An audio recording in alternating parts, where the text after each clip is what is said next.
Greetings, ladies and gentlemen, and welcome back to another video. So I have another topic, as usual, for today, and that topic is nitpicking in video games.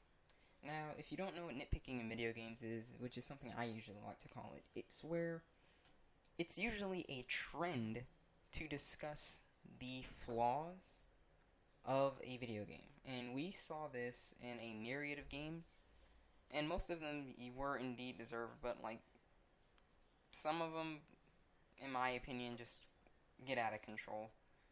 So I can tell you for certain that video games this year that got nitpicked on were things like Destiny 2, Fallout,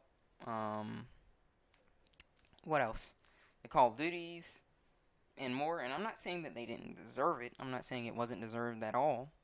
But I just want to go over nitpicking because I really just want to talk about this because it sparks controversy and it sparks these channels that have amassed their entire audience just making it seem like, hey, whatever I say in this video is not subjective. It's objective, it's a fact, and I know best. And that really infuriates me because people in the gaming community love to just follow these little essay channels, like I said in a previous video, where because they want to write this like 20,000 page essay, well, not page, but word essay, that therefore means that they know what's best and they know everything about gaming and they know about game design and they know about level design and all types of things that go into a game, and they make it seem like they know what's best. So I'm going to get right into this video and talk about 3 of the biggest things I can't stand when it comes to nitpicking in gaming. Okay, number 1.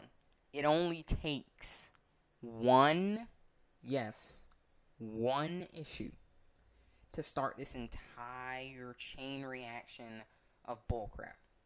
For a simple thing, such as, what was it? I think that was, I don't remember which Mass Effect that was, but the one where, like, it looked like those old Chinese movies where, like, the lips didn't sync. But from what I've seen, the gameplay itself was relatively solid. I don't have much experience with it, and I can't justify this, but this is just an example. Bear with me. The gameplay itself was pretty okay, pretty standard, not too bad. But because of the lip syncing, that used to be terrible in previous games, but that didn't necessarily mean that the games were bad, they flagged this game. They roasted this thing. This game literally was called, like, worst game of the year, a piece of trash that no one should play. Do not buy this, it's a waste of your money. Simply because lip syncing, which I can tell you in previous games was not that big of an issue because what people cared about was the gameplay. So what if the lips aren't freaking working well? It's an annoyance, yes, I will not deny that. However, to completely neglect everything else, the gameplay, the music, the atmosphere, it's just so childish. It's so childish. It's just like a child getting angry because they can't have the thing that they want, even though something else could easily be just as good. That right there, just one issue, just one single individual issue, essentially resulting in someone setting off a chain reaction of hate for a game, is unreal. It's unreal, and this is a trend that is going on in gaming, and that needs to stop. You can't just constantly look at one issue and assume that it's completely terrible simply because of an issue. There's no such thing as a perfect game. Every game is going to have an issue. Alright, let me get on to the second issue, to the, number 2.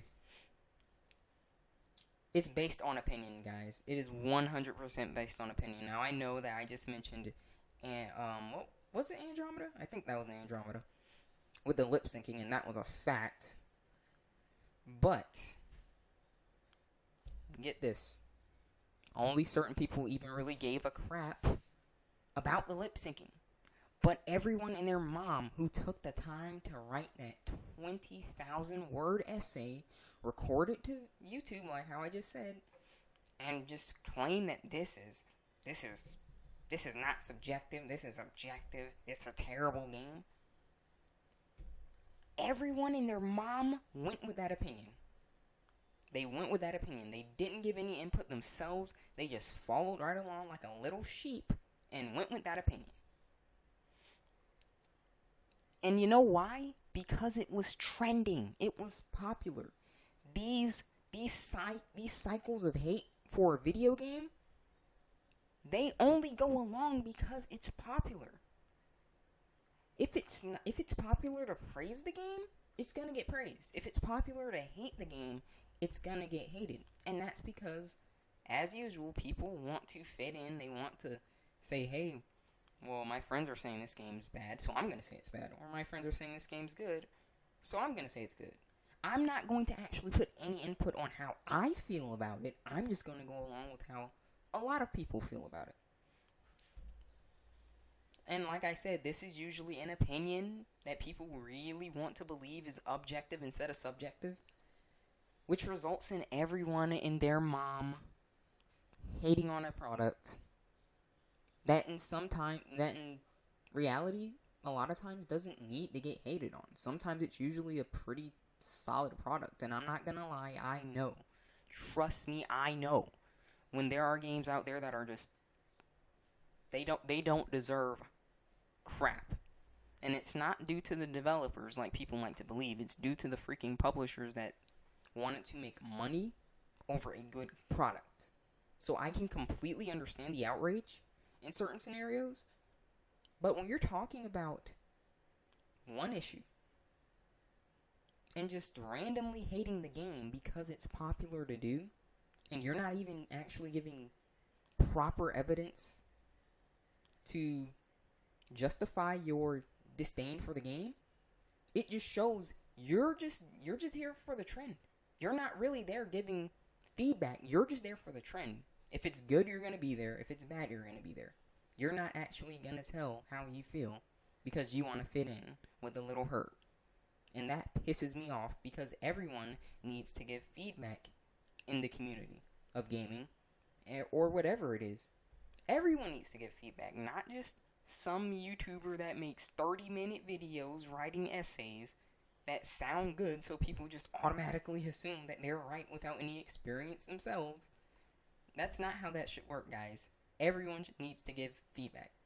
It's that simple. And let me get into the last thing. Every single one of these, hate trains, if you could say, or hype trains, are driven by YouTubers.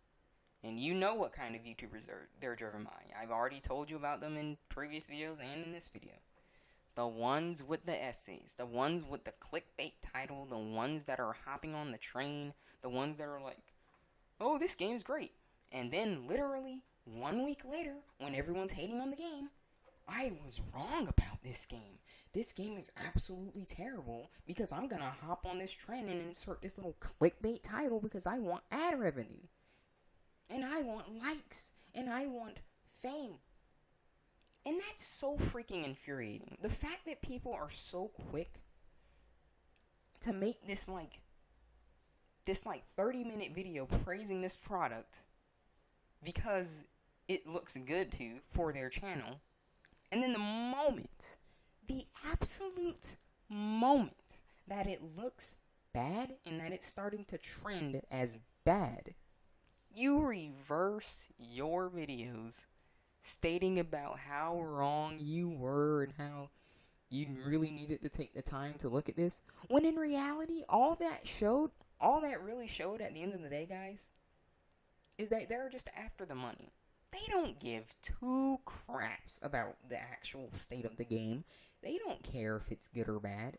What they care about is how many views can I generate from spewing a whole bunch of BS into the ears of the brain dead viewers that watch them and just assume that everything that they say is fact. Not opinion, fact. It's shocking. It's shocking just how sheep-like certain people can be just from listening to some idiot just because he wants to write an essay to make himself sound good. I'll tell you this, guys. The reason that a lot of politicians, or any kind of guy who wants you to vote for them, gets you to vote is because they don't write their own speeches. They purposely do stuff like this and try and make themselves sound good because in reality they don't know what the flip they're talking about. Just like these YouTubers don't know what the flip they're talking about. There's a reason they wrote that essay and needed to freaking read off the script, guys. That's all I'm going to say about that. So with that being said, I'm going to end that right there. I really had to get that off my chest because 2018 has been like a 50-50 year for gaming. We've had some solid free-to-play games and good games come out. And then we've had some pretty rough choices. I'm not really going to state some names, but I'm pretty sure that just from the tone of my voice, you know what I'm referring to. But, like I said, the most shocking thing is the fact that people are just so quick to just follow the herd, and they're not willing to put in their own input, and it's very frustrating to hear that, because as a community, all input is valuable. All input is valuable and should be given equally and treated equally, not just because some guy has 500,000 subscribers plus. Okay, but I'm gonna end that right there, so I do hope you guys enjoyed. Thank you for 300 subs. I know I said that on a previous video, but I didn't say that, and we hit that goal, so thank you. It's keeping me there. I'm gonna try and upload consistently, but no guarantees, as I've stated in previous videos. As always, rate the video what you think it deserves. Tell me what you want to see in the future in the comments below. And if you are interested in subscribing to the channel, please hit subscribe and the notification bell, because the only way that you are truly subscribed is by hitting that bell. Because, as always, yay YouTube for molesting people. And I will see all of you in the next video. Take care.